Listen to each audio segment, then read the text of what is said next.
continue sur une thématique qui elle aussi a été largement évoquée à l'occasion de la COP 21, c'est celle du développement durable.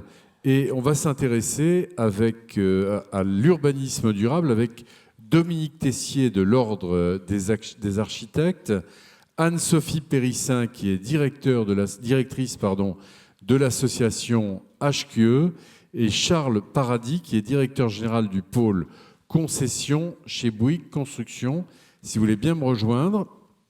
Alors, on va peut-être commencer par là aussi peut-être une définition pour essayer de mettre les choses en perspective. Et c'est à vous que je vais poser la question, Madame Périssin, Anne-Sophie Périssin.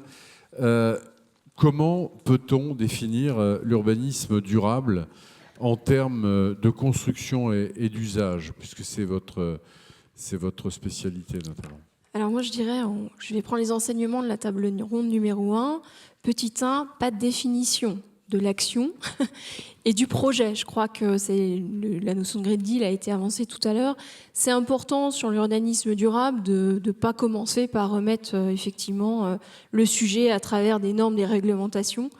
C'est vraiment le sujet du projet qui va être important, le sujet du deal entre les acteurs publics-privés. Et tout ça dans un territoire qui a un contexte géographique, c'est un contexte culturel, un contexte aussi économique. Et il est important donc que cet urbanisme durable, ça soit d'abord un projet de territoire. Un projet de territoire, non? Alors forcément, ce projet de territoire, on le qualifie de durable. Donc ça veut dire tout simplement qu'on va s'intéresser au respect de l'environnement, on va s'intéresser à la qualité de vie. Je pense que c'est important aussi de ne pas oublier ce pilier du développement durable, nos concitoyens, leur vie de tous les jours. La planète, c'est important, mais il faut aussi apporter des bénéfices pour le citoyen dans sa vie de tous les jours pour pouvoir trouver des solutions qui permettent de concilier les deux. Et la performance économique, c'est quelque chose de très important. Aujourd'hui, on le voit.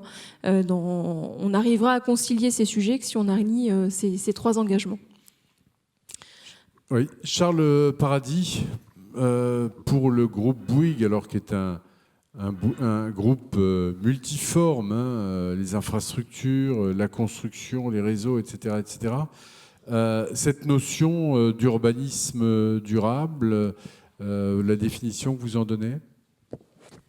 Alors écoutez, c'est effectivement peut-être plus à des architectes et des urbanismes de répondre. Moi, je représente en principe un constructeur. Moi, je vais plutôt vous donner une réponse en termes de construction. Qu'est-ce que ça veut dire, urbanisme durable, en termes de construction? Pour moi, c'est une construction en essayant d'éviter des trop fortes émissions carbone. Donc on a chez nous des recherches en ce sens qui tendent à essayer de trouver mais je crois que c'est également le cas de l'industrie cimentière, à essayer de trouver des méthodes de construction à émissions carbone minimales. En termes de construction, c'est évidemment la performance énergétique, c'est aussi toute la réflexion sur la gestion des déchets, la gestion des déchets de chantier, la préservation des ressources naturelles, notamment l'eau. Et puis, en termes de construction, je crois que c'est aussi la notion de déconstruction et de recyclage qu'on a abordé ce matin, qui est en effet une composante essentielle de la construction durable. Alors, en termes d'usage, puisque vous posez également la question en termes d'usage, pour moi, l'urbanisme durable, c'est quelque chose qui est confortable. Alors, le confort, c'est pour beaucoup la thermique et l'acoustique. C'est aussi durer, c'est l'aspect durabilité, mais c'est aussi évoluer, se réutiliser, être flexible dans ces modes d'utilisation, pouvoir changer les modes d'utilisation d'un bâtiment, d'une infrastructure. Et puis, je pense que l'urbanisme durable, c'est aussi fortement maintenant une composante sociologique. Et la composante sociologique, c'est la mixité des usages, la proximité des logements et de l'emploi, ce qui évidemment a toute une incidence sur les transports qu'on utilise et qu'on doit concevoir en termes d'urbanisme durable. C'est une définition assez large et complète. Et pour l'architecte ? Pour l'architecte, on dira qu'il y a deux catégories auxquelles on doit répondre.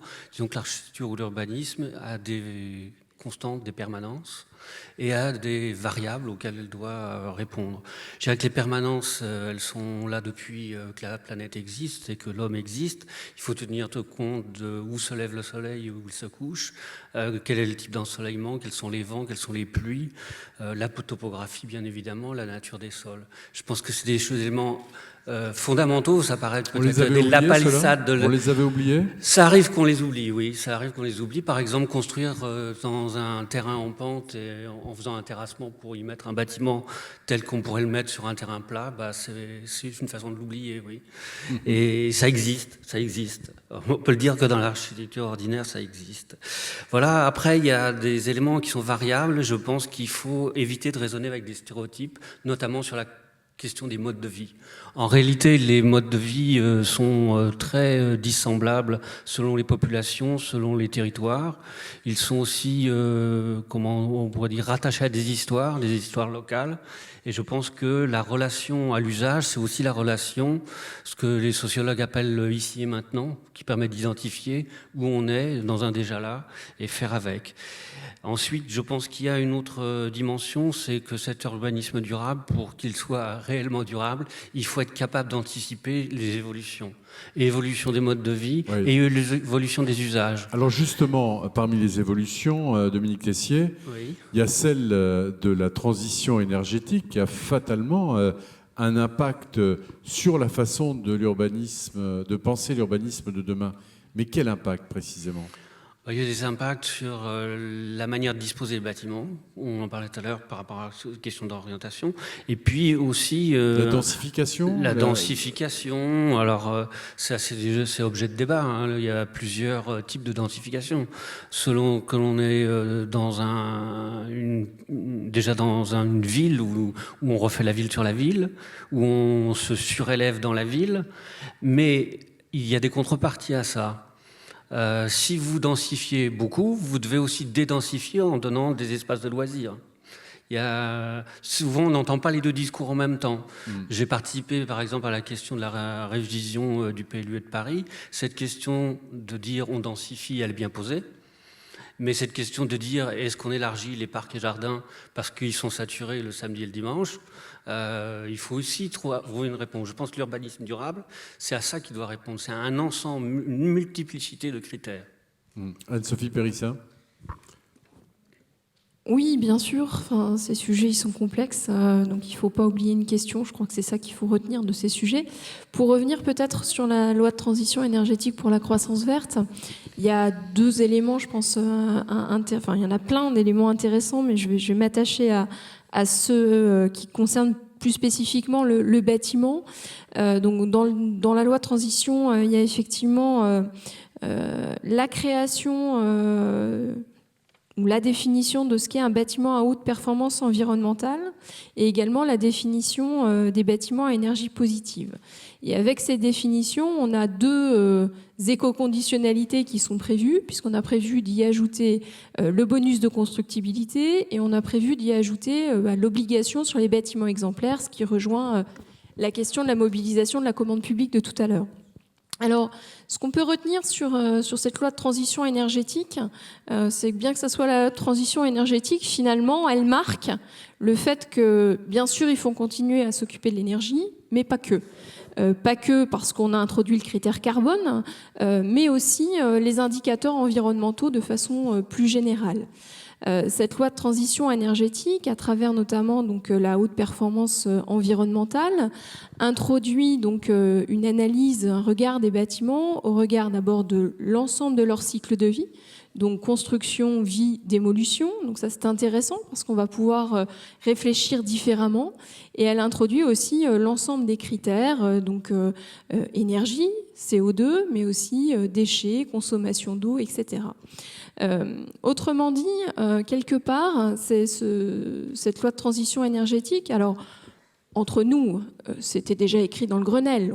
On a remis en avant des choses qui n'étaient peut-être pas tout à fait mûres à l'époque du Grenelle, mais on est dans le fil conducteur de ce qui était écrit et qui est aujourd'hui, de toute façon, sur l'étape de la Commission et dans la compétitivité internationale. Tous les pays en sont à ce stade d'élargir le scope purement énergétique à un ensemble de critères environnementaux. Ce qu'on peut se dire aussi, c'est qu'on a besoin d'outils. On a vu tout à l'heure le nombre d'exemples très intéressants à travers l'économie circulaire, où on va travailler sur différents axes pour optimiser ou trouver de nouveaux arguments à minimiser notre impact environnemental. Sauf qu'à l'échelle du bâtiment, vous avez chaque produit qui fait des efforts, différents systèmes constructifs, les architectes qui vont penser aussi la composition des espaces, enfin tout un tas de sujets. Et puis, au final, moi en tant que consommateur, je ne sais plus qui croire, parce que finalement, tout le monde a fait des efforts, tout ça, ça s'additionne, mais au final, combien ça pèse? Et comment on fait alors? Alors justement, l'introduction en fait de la performance environnementale, ça s'introduit avec ce qu'on appelle les outils d'analyse de cycle de vie. Et l'analyse de cycle de vie, c'est cet outil qui va nous permettre de passer entre guillemets de l'addition à la multiplication. On peut se réjouir qu'aujourd'hui, il y ait de plus en plus de solutions, de plus en plus de produits qui apportent des bénéfices environnementaux et des acteurs qui, bien sûr, par leur dessin, par leur ingénierie, etc., trouvent des solutions. Simplement, in fine, entre la solution, le projet A, le projet B, le projet C, qui ont tous des vertus, on ne sait plus choisir. Et donc, l'enjeu de la performance environnementale, c'est de nous donner des nouveaux outils qui vont nous permettre de mesurer de façon objective, transparente, ce poids environnemental du bâtiment en termes de CO2, d'énergie, de déchets et d'eau. Donc on va pouvoir traduire concrètement un projet économie circulaire à l'échelle du bâtiment. On va pouvoir mesurer ses efforts à travers la performance environnementale. Donc la loi de transition énergétique, elle fait vraiment ce premier pas vers cet horizon qui est inéluctable, et tant mieux, je pense, de pouvoir effectivement progresser à travers des nouvelles métriques sur la question de la performance environnementale. C'est bien sûr, alors certains vont dire encore des nouveaux labels, encore une nouvelle couche supplémentaire. Il y en a déjà pas mal. Hein. Ouais. Il y en a déjà pas mal. Je pense que ça serait une vraie erreur que de le prendre comme ça. Une vraie erreur parce que c'est vécu quand même par beaucoup de professionnels. C'est comme ça que c'est vécu. Je pense que il faut le prendre différemment. Pour moi, c'est vraiment une nouvelle paire de lunettes qui va nous permettre de faire de nouveaux gains de productivité, de nouvelles façons d'innover. Qui aurait pensé avant, il y a quelques mois, qu'on mettrait des panneaux photovoltaïques ou des panneaux solaires dans la route? Personne. Je pense que regarder différemment, c'est la source de l'innovation, c'est la source de faire autre chose. Il ne faut pas le vivre, parce que c'est quand vous discutez avec des chefs d'entreprise dans le bâtiment et les travaux publics, ils vous disent, c'est très bien, mais encore des normes, des contraintes, de réglementation. Vous dites je vais vous prendre un exemple très simple. J'ai une petite fille qui est en CE1, vous les côtoyez, qui maîtrise très bien l'addition et à qui j'essaie d'expliquer que la multiplication, c'est quand même très utile parce qu'à un moment, à force de faire des additions, on n'y arrive plus parce que c'est trop compliqué. On a besoin d'un nouvel outil, ça s'appelle la multiplication. Je pense franchement qu'aujourd'hui, la performance environnementale, c'est le même problème. C'est-à-dire qu'on est face à des choses qui sont multivariées, très compliquées, enfin pas compliquées, mais vraiment à une complexité, et qu'on a besoin de nouveaux outils qui vont nous permettre justement de mieux gérer cette complexité et de pouvoir faire des choix différents. Merci. Oui, juste avant vous, Dominique Tessier, pour le constructeur, de nouvelles contraintes, de nouvelles obligations, comment vous vivez la loi de transition énergétique ? Écoutez, je pense que mes prédécesseurs ont dit l'essentiel. Moi, je crois que le mot d'ordre de cette loi de transition énergétique, c'est vraiment la performance énergétique, la rénovation thermique et la gestion des déchets. Donc tout ça, ça conduit vers un mot qui pour moi est analyse du cycle de vie. Donc c'est gérer, concevoir un urbanisme, des quartiers dont l'analyse de cycle de vie est très performante. C'est ça l'incidence pour moi de la loi de transition énergétique. Ça ne me pose pas de problème, sauf que si la réponse c'est la densification et la montée en hauteur, je trouve que c'est peut-être pas tout à fait urbanisme durable. Enfin, en ce qui me concerne, je préférerais pas qu'on en arrive à des solutions comme celle-là. Oui, on va passer la parole à Dominique Tessier, mais il y a dans un certain nombre de villes de France, je pense par exemple à Toulouse, ça a été présenté comme quelque chose qui s'intégrait à la transition énergétique, sachant que la problématique de Toulouse et d'un certain nombre de grandes villes de province, c'est qu'il y a un étalement urbain qui entraîne la création d'infrastructures, qui est négatif pour l'empreinte carbone, puisque les déplacements s'allongent, etc., etc. Donc ça a été présenté, je ne sais pas ce qu'en dira Anne-Sophie Périssa, mais comme une réponse, un élément de réponse, en disant on va construire à la verticale, on va densifier les centres-villes, on va utiliser toutes les dents creuses pour les terrains vagues, etc., pour densifier le centre-ville de manière à concentrer davantage de population. Anne-Sophie Périssa. Oui. Juste un mot Tessier, avant, pour revenir oui. sur le débat qui a été ouvert sur la question des normes et des labels, parce que c'était déjà une question dans la table ronde numéro 1. Je pense que souvent, la plupart du temps, les normes sont vertueuses, elles protègent le citoyen. Simplement, comme il y en a un afflux, comme on a parlé de multiplicité tout à l'heure, c'est vrai que tant au niveau du projet, de l'élaboration des projets, qu'au niveau de la mise en pratique de la réalisation avec les entreprises, on est parfois confronté à des choix ou des compatibilités et qu'il était assez difficile de gérer cette multiplicité. Et donc, il faut des jeux d'acteurs qui permettent des portes de sortie. Et donc, de raisonner plus en termes d'objectifs à atteindre plutôt que de seuils au-dessous desquels on est renvoyé chez soi, si je puis dire. Oui. Deux petits compléments. Un sur la surélévation. Je pense qu'effectivement, sur ces sujets-là, pas de dogmatisme, quoi. Enfin, il n'y a pas une bonne solution et des mauvaises solutions. Je pense qu'il faut utiliser toutes les solutions. Et autant la surévaluation, je pense qu'en termes de copro et de rénovation de copro, ça va quand même être une piste fortement intéressante pour pouvoir trouver un modèle économique au sujet. Pour autant qu'on traite l'espace public, je pense que c'est important. Autre réponse par rapport à la performance environnementale, je prends toujours l'exemple que m'avait donné un responsable d'environnement de travail quand on a parlé, alors à l'époque c'était du décret Cochot, les 38% d'obligation d'économie d'énergie pour le parc tertiaire qui est devenu 25% dans le décret actuel. Et il me dit, moi, pas de problème, je sais faire sans toucher à mes bâtiments. Alors comment fait-il ? Suspense. Eh bien, il met ses collaborateurs en télétravail une journée par semaine. Voilà. Donc, c'est ce que je vous disais tout à l'heure. Regardons les choses différemment. Je ne crois pas que le télétravail, ça soit négatif pour le salarié quand c'est possible. Alors, c'est vrai que ce n'est pas possible dans tous les cas. Pas de dogme. Enfin, voilà, pas de dogme. Pas de dogme. Ceci étant, la réglementation, il faut. Alors, j'ai parlé d'économie de projet tout à l'heure. Voilà, il faut penser les choses, il ne faut pas les opposer, et il faut surtout ouvrir l'univers des possibles. Alors, on va essayer maintenant de faire résonner ensemble deux mots. Le développement durable, ou l'urbanisme durable plutôt, et le béton. Pourquoi ? Parce que longtemps, le béton a été décrié. Il se trouve qu'aujourd'hui, on le redécouvre, on le reconnaît pour sa contribution au confort de chacun, à l'amélioration du cadre de vie, à la réduction de l'impact environnemental des constructions. Parce qu'on donne souvent en exemple le bois. Quand on construit avec du bois qui vient des forêts d'Europe du Nord, je ne suis pas sûr que l'empreinte carbone soit bien respectuée. Mais est-ce que, de votre point de vue, aujourd'hui, le béton a retrouvé, je dirais, ses lettres de noblesse, et c'est à l'architecte que je pose la question.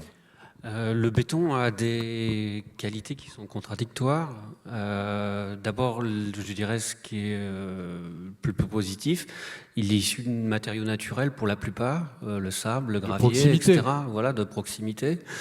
Par contre, il fait appel à des liants de ciment, par exemple le clinker, qui est très consommateur d'énergie pour le produire et qui est aussi un émetteur, un facteur de, comment on appelle ça, excusez-moi, le mot ne me revient pas. Le CO2, vous voulez dire ? Non, pas de CO2, mais voilà. Je passe au sujet suivant. Donc il peut être contradictoire dans cet aspect-là, il peut être aussi contradictoire dans son mode d'emploi, c'est-à-dire que, par exemple, pour construire des bâtiments évolutifs, si vous utilisez ce que Le Corbusier appelait le plan libre, vous allez utiliser du béton et vous êtes très évolutif. Et si vous utilisez du béton banché, ce qui est sa qualité, sa dureté, sa durabilité, va devenir une difficulté au moment où on va vouloir le faire évoluer, déconstruire ou reconstruire. Par contre, toutes les évolutions récentes sur les bétons autolavables, sur le béton fibre, etc., lui redonne, bien sûr, mais souvent dans des cas quand même un peu exceptionnels, lui redonne des qualités, le remettre sur le devant de la scène. Mais je veux dire, on est quand même loin du béton tel qu'on pouvait l'imaginer dans les années 60-70. On sait qu'à l'époque, il y avait des impératifs de construire de manière industrielle des logements, mais aujourd'hui, il est davantage reconnu, en tout cas pour sa contribution à l'amélioration du cadre de vie. Vous le confirmez, ça, Charles Paradis, ou vous êtes aussi nuancé que Dominique Tessier? Alors, je crois que, représentant une entreprise qui fait beaucoup de béton, Bouygues est quand même considéré comme un bétonneur, mais ça ne nous empêche pas de nous être intéressés à d'autres... bétoniste peut-être, parce que bétonneur, c'est mal. Oui, enfin, bétonneux, comme vous voulez. Mais on s'est intéressé depuis déjà pas mal de temps aux autres modes constructifs. Et en fait, notre philosophie, c'est utilisons chaque matériau pour les qualités qu'il a et au mieux de ses qualités. Donc, on fait des ouvrages d'art avec, en général, la façon la plus efficiente de faire un pot, c'est d'associer l'acier et le béton. L'acier pour la partie des poutres qu'on met en dessous et qui travaille en traction, et le tablier béton, on n'a rien trouvé de mieux pour travailler en compression. Donc chaque matériau est utilisé pour ce qu'il sait faire. Dans le bâtiment, il est certain que le béton est challengé, et notamment beaucoup par le bois en ce moment. C'est un fait. On s'intéresse à des constructions bois, on fait des constructions bois. Néanmoins, il ne faut pas oublier que le béton a d'énormes qualités dans les constructions que l'on tâche d'être durable, notamment deux atouts que je considère comme majeurs, qui sont le confort thermique, l'inertie thermique et ses capacités d'isolation acoustique. Ce n'est pas un très bon isolant thermique, mais pour le reste, vous verrez les grandes réalisations de bâtiments à énergie positive, de bâtiments à forte performance énergétique, sont toujours sur des bases d'ossature béton, et en tout cas en utilisant le béton de façon majeure. Anne-Sophie Périssin, vous allez dire pas de dogme. Moi, ce que je vous demande, c'est de nous dire si pour vous, vous qui, je rappelle, êtes directrice de l'association HQE, est-ce que le béton est enfin reconnu par les gens de votre univers comme étant non pas un matériau basique associé à des images négatives, ou effectivement comme un outil pour l'amélioration du confort et du cadre de vie, de la réduction de l'impact environnemental des constructions notamment? Alors, je vais répondre en disant que chez HQE, il n'y a jamais eu de liste noire, mais il n'y a pas non plus de liste verte. Il y a des produits qui ont des qualités, et ce qui compte, c'est effectivement qu'il y a un moment, on me montre objectivement en quoi mon bâtiment, il pèse moins qu'un autre. Donc je reviens sur mon sujet de performance environnementale. Moi, ce qui va m'importer demain, c'est qu'effectivement, à travers une méthode connue, reconnue, et normée pour le coup, on puisse me démontrer que le bâtiment qu'on a construit, il impacte moins pour la planète en termes de CO2, en termes de déchets, en termes de consommation d'eau. Je dis ça de façon aussi sur l'aspect normé, parce que à ce jeu-là, finalement, c'est ceux qui comptent le moins qui sont le plus performants. Donc il faut faire attention à ce qu'on soit bien dans une course de gentlemen et qu'on court bien tous avec les mêmes règles pour que effectivement le bâtiment qui affichera un poids CO2 inférieur à un autre le soit bien simplement avec les mêmes règles de calcul, pour que ça soit pas simplement un effet de manche. Donc moi, ce qui m'intéresse aujourd'hui, c'est vraiment qu'on établisse ces règles de la compétition de façon transparente pour qu'on puisse effectivement pas croire les chimères, mais avoir des vrais résultats chiffrés. Moi, je suis assez cartésienne. J'aime bien pouvoir me fonder, pas sur des oui-dire, mais sur des choses qui sont réelles et quantifiées de façon objective et transparente. Alors, par rapport à la filière béton, ce que je peux témoigner, en tout cas, c'est que c'est une filière qui est particulièrement engagée en termes de transparence. L'association HQE est aussi propriétaire gestionnaire de la base IGNES, qui est la base de référence des fiches de déclaration environnementale et sanitaire des produits de la construction. Et clairement, depuis longue date, je dirais, la filière béton transmet cette information de base qui est cette déclaration environnementale et sanitaire de leurs produits. Ils ont même été très innovants en la matière en créant Betty. Alors Betty, c'est je regarde ma fiche, un configurateur de FDES. Autrement dit, c'est l'outil magique qui vous permet, en fonction exactement sur votre chantier de la quantité, alors moi je ne sais pas en parler, mais du calibrage, etc., de vous faire la FDES qui correspond à votre produit. Et donc c'est la première filière qui a sorti ce type de configurateur, et c'est intéressant de voir qu'aujourd'hui, les autres filières s'y sont mis, et je dirais au profit de tout le monde, hein, parce qu'on va avoir les outils qui nous permettent d'avoir cette information de base pour faire de la CV bâtiment. Quand on va faire une analyse de performance environnementale des bâtiments, on va faire quoi? On va multiplier des quantités, donc enjeu de sobriété, bien évidemment, enjeu de recyclage, puisque la sobriété est enjeu de ressources.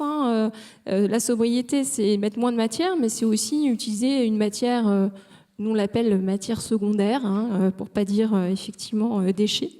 Donc des enjeux de quantité, fois des impacts environnementaux qui sont effectivement issus de ces FDES, et puis le tout divisé par un nombre d'années. Donc on voit là aussi les enjeux de la durée de vie en fait de l'ouvrage, de sa capacité de mutation. C'est un des gros enjeux aujourd'hui.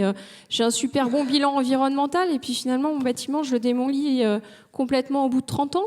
Qui c'est qui prend les amortissements environnementaux de ce bâtiment? Donc on a plein de sujets d'innovation majeurs, je pense, aujourd'hui dans notre filière. On a les outils qui sont prêts. Je le dis, on est très en avance à l'échelle internationale sur ces sujets. La base IGNES, c'est la base la plus riche au monde en termes de données environnementales. On a des outils, on a des entreprises qui savent faire. Donc c'est vraiment aussi une source de compétitivité pour les entreprises du secteur à l'international.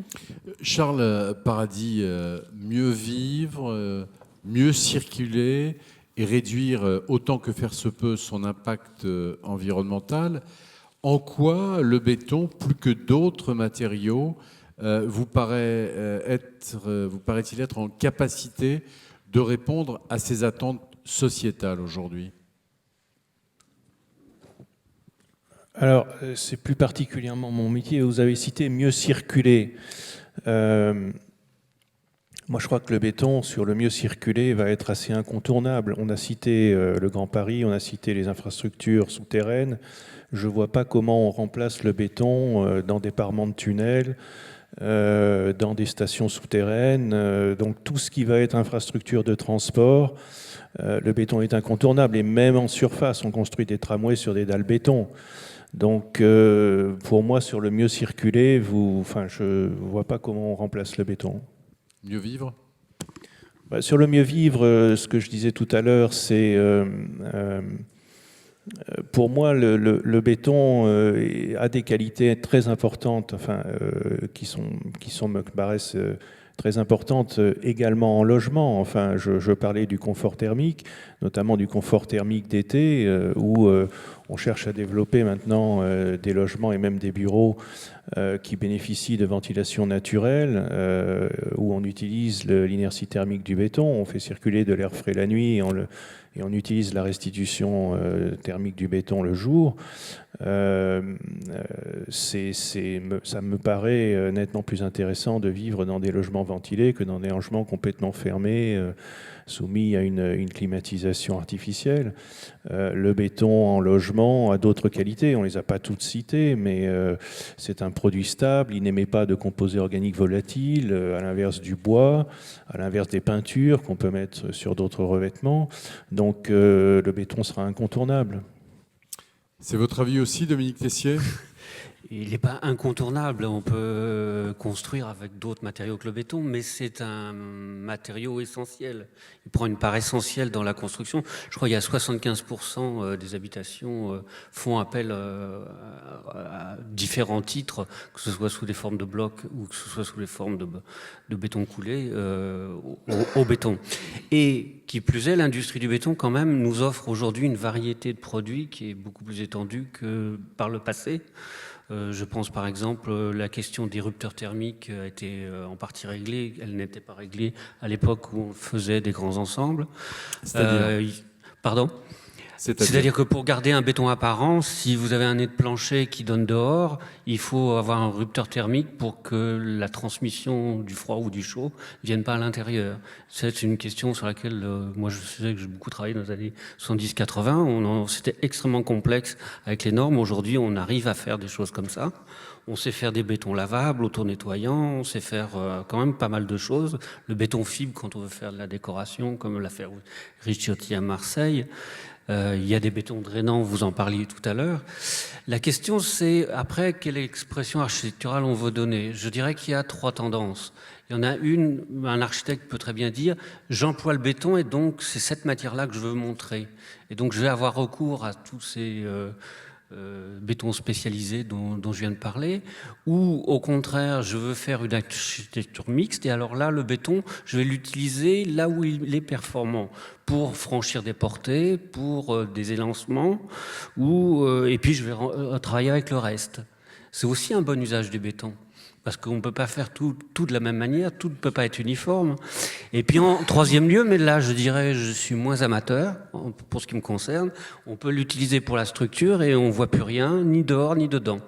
Et je pense que ce n'est pas forcément ce qui le valorise le plus, mais c'est quand même très courant. Donc là, il y a un problème sur lequel il faut se pencher. Alors, juste pour corriger ce que vous disiez, le béton n'est pas un très bon isolant, c'est vrai, mais il fait des efforts. On a développé, nous chez Bouygues, un partenariat avec Lafarge pour un béton isolant. Et Lafarge l'a mis d'ailleurs à son catalogue, ça s'appelle le Thermédia. Ce que je peux dire, c'est qu'effectivement, on arrive à de fortes propriétés isolantes, pas suffisamment pour supprimer les rupteurs de pont thermique, et notamment sur les balcons. Et en faisant quoi ? Juste par curiosité. Alors on incorpore, on fait du béton en fait d'agrégats légers, type billes d'argile. Et on arrive à des capacités isolantes assez intéressantes, avec la difficulté qui est qu'évidemment, lorsque vous vibrez un béton de billes d'argile, elles ont tendance à remonter. Donc c'est l'ouvrabilité qui pose problème. Plus vous mettez effectivement d'éléments légers dans le béton, plus c'est difficile à mettre en œuvre. Merci à tous les 3. Des questions certainement dans la salle pour nos 3 intervenants. Anne-Sophie Périssin de l'association HQE, Dominique Tessier pour l'Ordre des architectes et puis Charles Paradis pour le groupe Bouygues. Première question. Pierre Breuil, je suis administrateur chez Vicat et un ancien préfet. Il me semble qu'il y a quand même un thème qui n'a peut-être pas été assez approfondi, qui est celui de la densité. Qui est celui de la densité des villes. Moi, pendant plusieurs décennies, je me suis battu pour expliquer aux élus et à tout le monde que la ville est un milieu urbain dense. Ce qui semble aller de soi, mais ce qui va à l'encontre, si vous voulez, de toutes les tentations pendant plusieurs décennies d'aller étaler la ville sur des kilomètres et monter des réseaux qui sont très coûteux. Et ce débat sur la densification, sur la ville, qui doit être un milieu dense, parce qu'on valorise un centre-ville avec des équipements publics s'il y a une population qui a une certaine densité tout autour.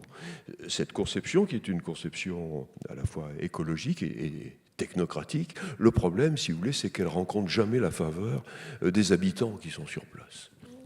Les habitants qui sont déjà sur place, ils ne veulent pas de nouveaux voisins. Mais c'est ça, en général, les raisons pour lesquelles... C'est une règle très générale. Ils veulent bien des équipements publics, une médiathèque, une bibliothèque, une piscine. Bon, déjà, si c'est une école, l'école fait du bruit. Et si c'est une station de TGV, ils n'en veulent pas. Vous avez tout à fait raison. Et d'ailleurs, vous avez une espèce de contradiction. C'est une cause de défaite au municipal, qui fait qu'il y a beaucoup de maires qui sont très frileux quand on leur dit mais il faut densifier Voilà. les centres-villes. Alors, je voulais Anne-Sophie dire, Périssin, il y a, oui. il y a quand Allez-y. même là une contradiction dans laquelle la société française n'en est pas sortie, hein, Alors, entre le peut-être- besoin de densifier les villes et, au contraire, les aspirations Alors- spontanées des habitants des villes. Peut-être a-t-on manqué de pédagogie. On s'éloigne un peu du béton, mais on est dans le sujet de l'urbanisme durable, Dominique Tessier. Oui, on est dans le sujet de l'urbanisme durable et du renouvellement de la ville sur la ville.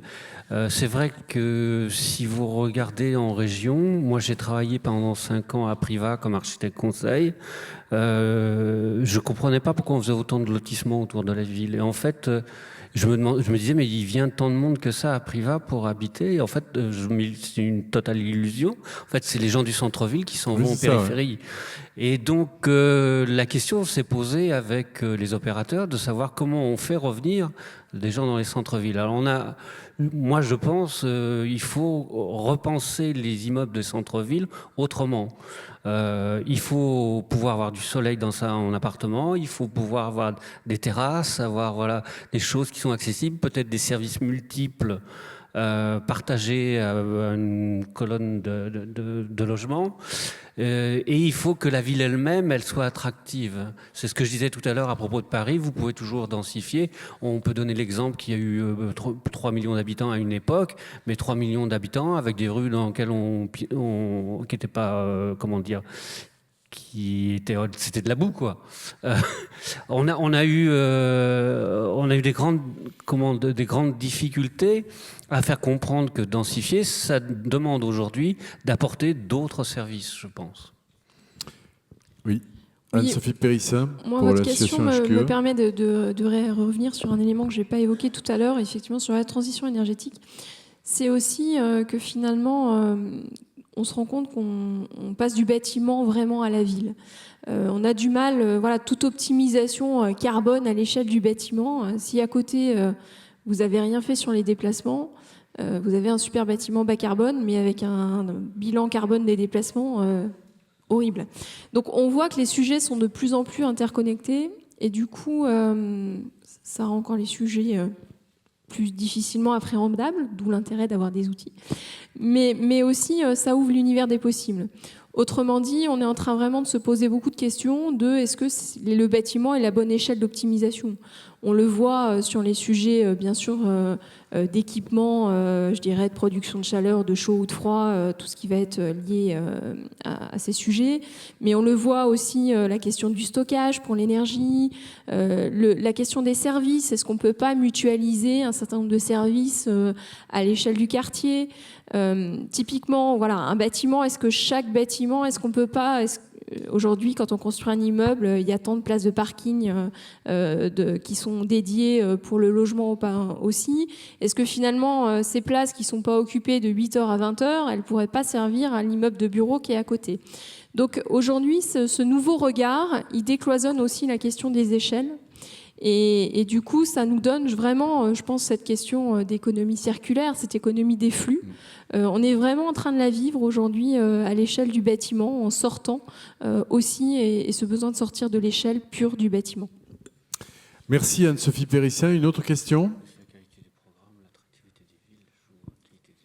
Alors, s'il n'y a pas d'autres questions, je vais vous demander d'applaudir nos intervenants.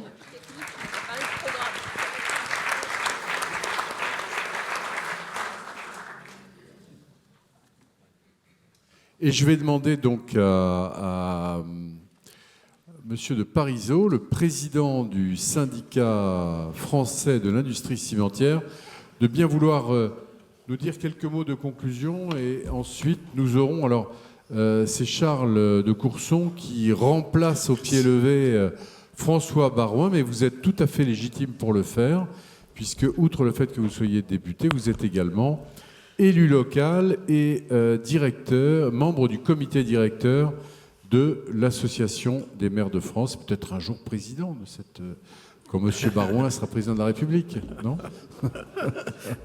À vous. Oui, monsieur Barouin nous a téléphoné pour dire qu'il était malade et que son médecin lui avait prescrit le repos, donc il présente toutes ses excuses pour ne pas être là. Il aurait voulu nous envoyer son directeur général, mais son directeur général était déjà parti remplacer, je crois, M. Pélissard, qui était malade à Rennes. Donc il y a une succession Tout de le monde est maladies. malade. Vous n'êtes pas malade, monsieur de L'Association Courson? des maires de France. Mais heureusement, nous avons monsieur de Courson qui nous fait la gentillesse de conclure cette rencontre. Je voudrais remercier tous les participants aux tables rondes. Nous avons entendu énormément de choses intéressantes. Il y a beaucoup de choses à en retenir, mais je retiendrai une, c'est que notre industrie, alors l'industrie cimentière bien sûr, mais on ne peut pas la prendre toute seule, il faut inclure la filière. Le ciment seul, on n'en fait rien, hein, c'est une poudre. Il faut inclure le granulat en amont et le béton en aval. Mais notre filière est au cœur des préoccupations de la société en termes d'économie de la ressource et de développement durable. Donc, effectivement, on n'en parle peut-être pas en termes suffisamment élogieux dans les médias, mais nous savons que nous participons à l'évolution positive de la société. Un petit mot de conjoncture. Michel André a évoqué la baisse de 30% de la consommation de granulats depuis 2007. Vous ne serez pas surpris de savoir que la baisse de la consommation de ciment a également été de 30% dans la même période. La consommation a baissé de 7,5 millions de tonnes de ciment. Donc nous étions à un peu plus de 24 millions, 24,8 millions, et nous sommes descendus à 17 millions de tonnes, ce qui représente une baisse de la consommation de 100 kg par habitant. Donc on est passé d'un peu plus de 350 kg à 250 kg. Donc ça a été pour notre industrie quelque chose d'extrêmement ravageur, mais au même titre que les granulats, avec peu d'impact sur l'emploi, parce que nous avons besoin de nos équipes, nous avons besoin de nos salariés. Quand nous tournons, nous ne sommes pas quelque chose, c'est pas parce qu'il y a moins de salariés dans une usine qu'on produit moins. Toujours, quand on produit, on a toujours besoin du même nombre. Donc on est une industrie responsable et qui a subi et absorbé par des efforts internes de productivité, d'économie, le choc de cette réduction de consommation. Alors, 2016, ce que nous attendons pour 2016, je pense que, l'industrie cimentière, nous écoutons beaucoup ce qui se dit du côté de la FNTP et de la FFB. La FNTP, et ça a été évoqué tout à l'heure, prévoit de nouveau une baisse des investissements publics, les budgets, les contraintes budgétaires, la baisse des allocations de l'État, l'augmentation des charges sociales avec le RSA, fait que la part des budgets des collectivités consacrées aux investissements est à la baisse. Donc nous aurons une baisse de l'investissement dans le TP l'année prochaine. Et heureusement, on espère une croissance de la consommation de ciment dans le logement. Actuellement, sur le dernier trimestre 2015, nous avons vu les statistiques des permis de construire légèrement redémarrer. Je dis léger parce que c'est quand même pas une hausse brutale, ce qui nous laisse espérer une reprise des mises en chantier, donc de la consommation de ciment, de béton et de granulat dans les débuts de l'année 2016.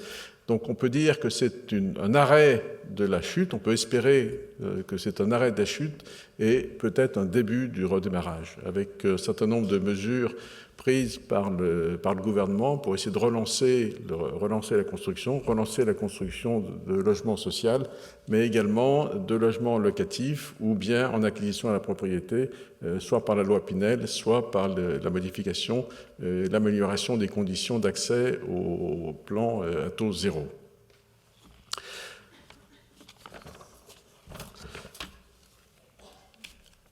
Alors, comme nous l'avons vu avec Monsieur Charles Paradis, je remercie encore d'avoir participé à cette table ronde, le secteur de la construction connaît une profonde mutation avec à chaque étape du cycle de vie la recherche de l'excellence en matière d'environnement. La filière ciment-béton-granulat non seulement n'est pas à la traîne, et on l'a vu, mais bien au contraire, elle est particulièrement active sur le sujet. Et on comprend bien, à l'aune de ce qui vient d'être dit, son intérêt pour l'économie circulaire, qui encourage la proximité de la ressource, l'approvisionnement durable et responsable, l'écologie industrielle, l'éco-conception et la durabilité des réalisations. Un grand merci à M. François-Michel Lambert, qui a malheureusement dû nous quitter, président de l'Institut de l'économie circulaire, pour son intervention très claire et définition de ce qu'est l'économie circulaire. Et vous avez pu voir la façon dont l'ensemble de la filière, non seulement le ciment, mais également le granulat et le béton, était un acteur extrêmement actif dans l'économie circulaire et, comme cela a été dit, peut-être en avance même sur la demande et les pouvoirs publics. Concernant l'écologie industrielle, j'insisterai tout particulièrement sur les efforts de l'industrie cimentière depuis des décennies pour augmenter la valorisation des déchets d'autres industries, soit en substitution de combustibles, soit en substitution des matières premières, et en particulier du calcaire, qui est l'élément émetteur de CO2 dans notre procédé.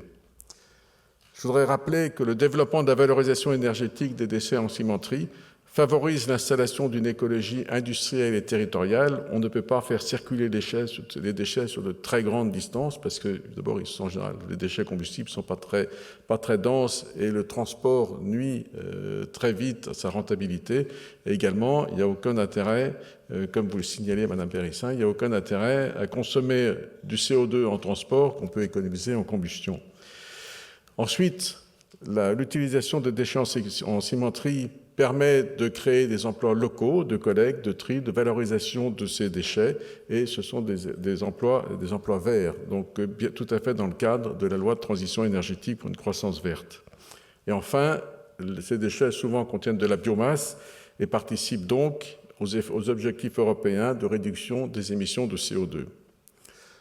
En 2015, 36% des combustibles utilisés par les membres du SFIC proviennent de combustibles de récupération, de tout type de combustible et de plus en plus de solides.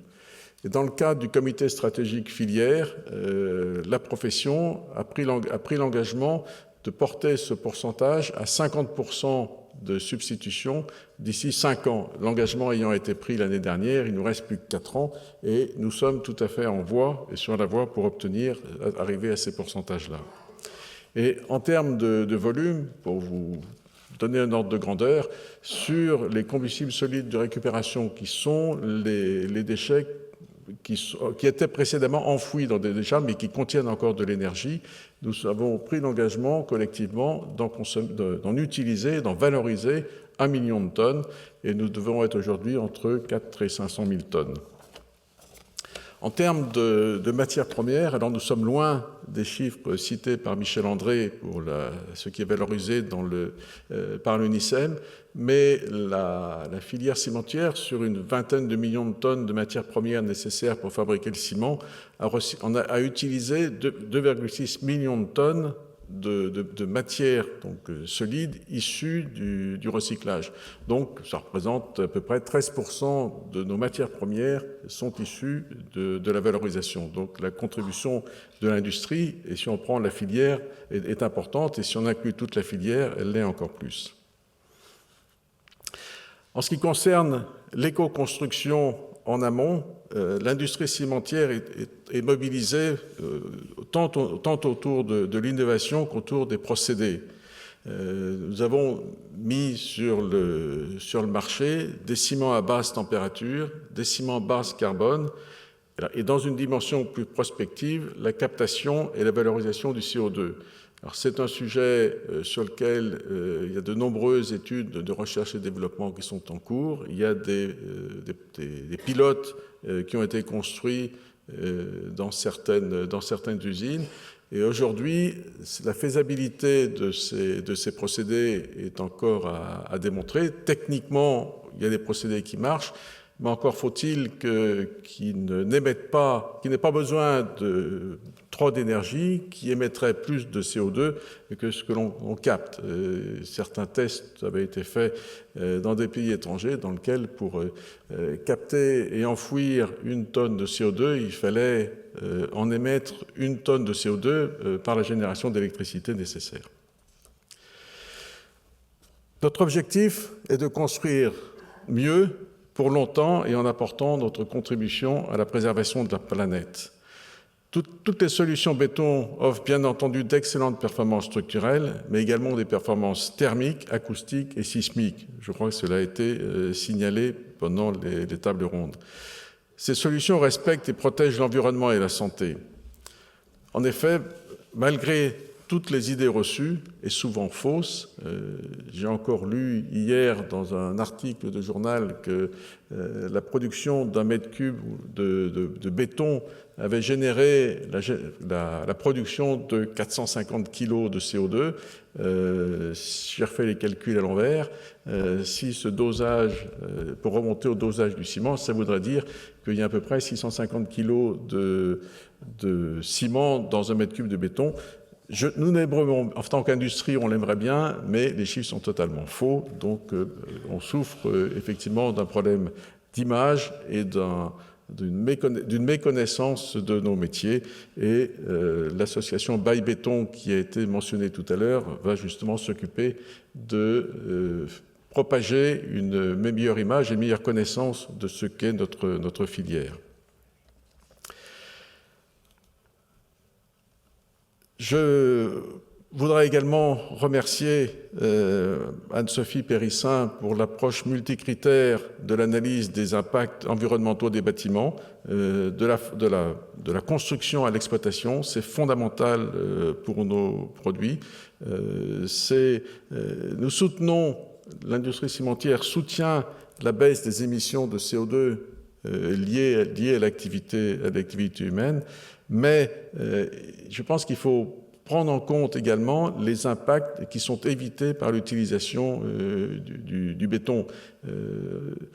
L'impact, on parlait tout à l'heure de l'inertie thermique, on parlait également de la nécessité du caractère indispensable du béton dans les transports.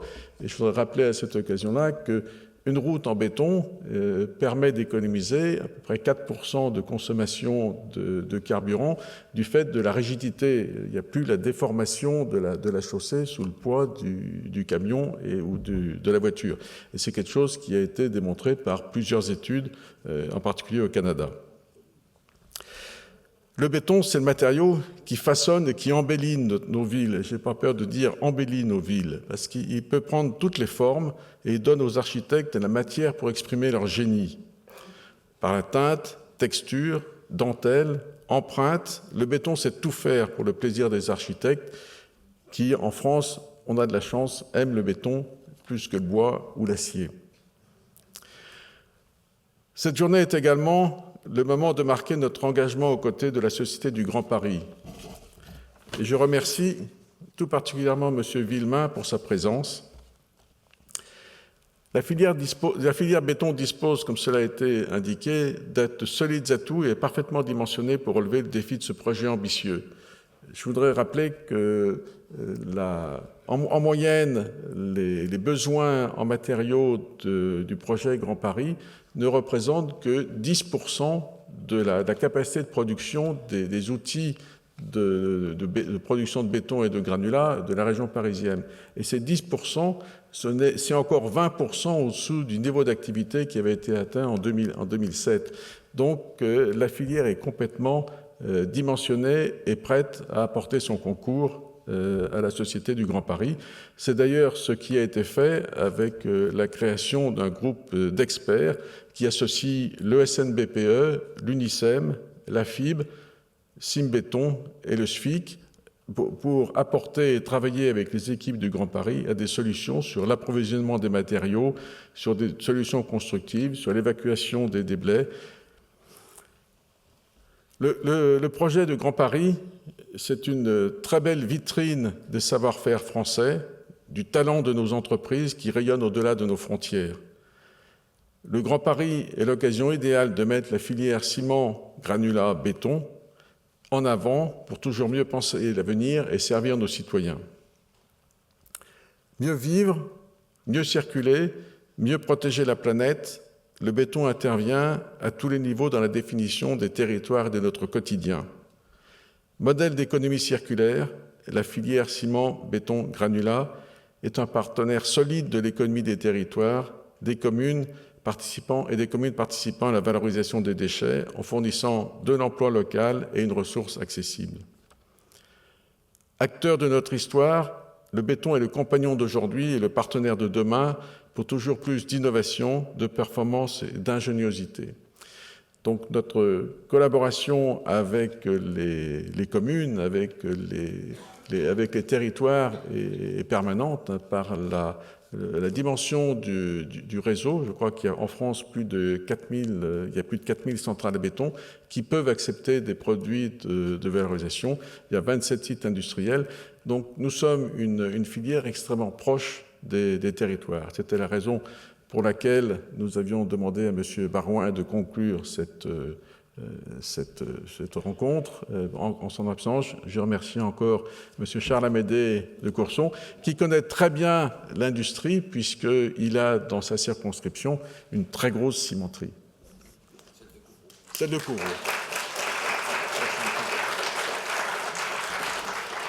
Oui, avant de lire le discours qu'avait préparé François Barouin, je voulais vous dire, c'est mon voisin de circonscription en plus, et je suis avec lui à l'AMF, au comité directeur. Monsieur le Président, Mesdames, Messieurs, je vais vous lire le premier paragraphe, il n'est pas tout à fait adapté. Je vous remercie de votre invitation à m'exprimer devant des entrepreneurs et des acteurs d'une filière importante pour l'économie française. Avant d'envisager les sujets qui ont été au cœur de vos débats, je tiens à revenir sur la question plus globale de la commande publique et plus spécifiquement sur le niveau des engagements financiers de nos collectivités. Comme vous le savez, l'investissement des collectivités est très sensiblement affecté par la baisse inégalée des dotations de l'État, puisque cette baisse triennale programmée sur la période 2015-2017 présente de multiples effets dont les filières du bâtiment et des travaux publics supportent très durement les conséquences. Les chiffres s'imposent comme une évidence. Chute de l'autofinancement de plus de 87% d'ici 2017.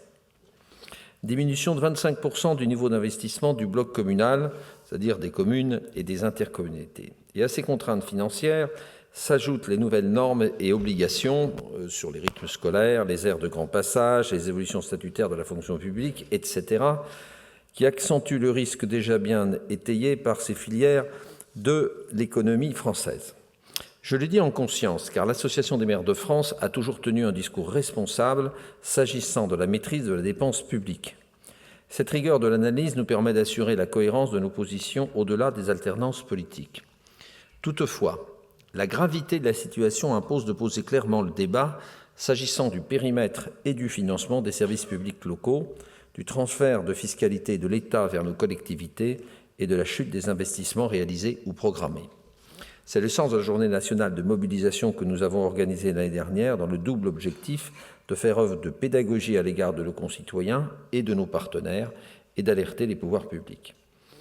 L'investissement public étant plus rare, comme l'investissement privé, les réflexions que vous conduisez ce matin sur l'aspect qualitatif de votre activité sont essentielles. Elles témoignent de l'appropriation qui est la vôtre et de la responsabilité sociale et environnementale des entreprises, mais aussi de leur organisation professionnelle. Il est prématuré de mesurer l'impact économique de ces nouvelles pratiques professionnelles. Toutefois, il est incontestable qu'elles participent à la troisième révolution industrielle qu'a décrit Jérémy Rifkin. En ce sens, l'approche durable de votre activité pourrait présenter un intérêt tant au regard de la création de richesses que de son insertion dans une dynamique d'intérêt général. Sur ce point, une réflexion élargie à la question des politiques d'inclusion sociale que peuvent conduire ou conforter vos entreprises constituerait un prochain thème d'étude particulièrement intéressant. Je pense notamment aux clauses sociales des marchés publics. Vous avez choisi comme premier thème de votre table ronde celui de l'économie circulaire et du Grand Paris. L'AMF a toujours adopté une attitude positive s'agissant de la question métropolitaine. Toutefois, ces instances avaient préconisé, lors des débats parlementaires sur la loi d'affirmation des métropoles, 2 éléments d'analyse sur ce sujet. Le premier est la dimension de ces métropoles, qui devait présenter les caractéristiques territoriales d'une métropole européenne. Sur ce point, il n'y a naturellement pas d'objection à formuler s'agissant de Paris. Toutefois, il est possible de s'interroger sur l'inclusion dans son territoire d'éléments structurants comme l'aéroport de Roissy, permettant de disposer de l'ensemble des leviers économiques. Le second élément de réflexion porte sur la simplification administrative à l'image de la création de la métropole de Lyon, qui a entraîné l'effacement du conseil départemental sur son territoire. L'éclatement des collectivités et des compétences peut constituer un frein à la conduite des politiques intégrées qui font l'objet de vos débats de ce matin. Toutefois, je ne peux que relever le gisement existant de compétences et d'opportunités sur ce territoire pour porter un modèle innovant de ville intelligente. La concentration des grandes écoles et des universités, des entreprises comme des centres de recherche peut constituer un substrat inégalé pour modéliser la ville du XXIe siècle. L'économie circulaire est au cœur de cette problématique. Il y a bien sûr la production d'énergie renouvelable et localisée, la création de richesses dans le cadre de la responsabilité environnementale qui nous incombe, une utilisation partagée des biens produits, une valorisation innovante des déchets. Vous avez relevé à juste titre les atouts de votre filière de l'industrie cimentière, l'approvisionnement local du béton, la valorisation des déchets industriels, le recours à des énergies renouvelables dans les systèmes de production et les performances énergétiques du produit. Nul d'autre que vous avez votre place dans ce grand incubateur d'innovation et de croissance que constitue la métropole de Paris. Et de ce point de vue, la métropole devra faciliter les synergies entre les universités, les grandes entreprises, les centres de recherche, les fédérations professionnelles et les entreprises, afin d'amplifier ce temps d'avance et de concrétiser les potentialités du territoire. Il y a ici un modèle de l'économie circulaire à construire et à exporter. L'ingénierie peut constituer un vecteur d'excellence qui sera un atout pour notre pays à l'export. Vous avez également choisi comme thème de réflexion la question de l'urbanisme durable, qui s'entrecroise très naturellement avec votre première problématique. En effet, l'urbanisme a intégré de multiples enjeux qui correspondent aux 3 piliers du développement durable: la protection de l'environnement, le développement économique et la cohésion sociale. Ainsi, nos documents, comme nos autorisations d'urbanisme, doivent synthétiser la complexité de ces problématiques, voire dépasser les contradictions qui peuvent émaner de cette analyse croisée. Les enjeux sont multiples. La mixité sociale, afin de conforter la cohérence républicaine dont nous avons la responsabilité. La mixité fonctionnelle, en évitant un zonage trop clivant dans les documents d'urbanisme des activités économiques, résidentielles, culturelles et sportives. La qualité du bâti, s'agissant des techniques de construction, de l'efficacité énergétique, de la santé. La préservation des espaces agricoles et naturels, de la biodiversité, des trames vertes et bleues. Et la résilience de la ville aux aléas climatiques, en matière d'inondations, de tempêtes, etc.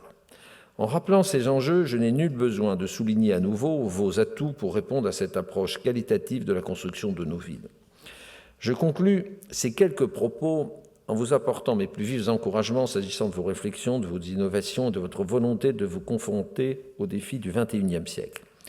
L'économie de demain est intelligente, collaborative et innovante. Elle implique de sortir de son couloir de nage et de privilégier les échanges, les collaborations et les partenariats. Cette intelligence collective, vous en témoignez ce matin et je vous en remercie.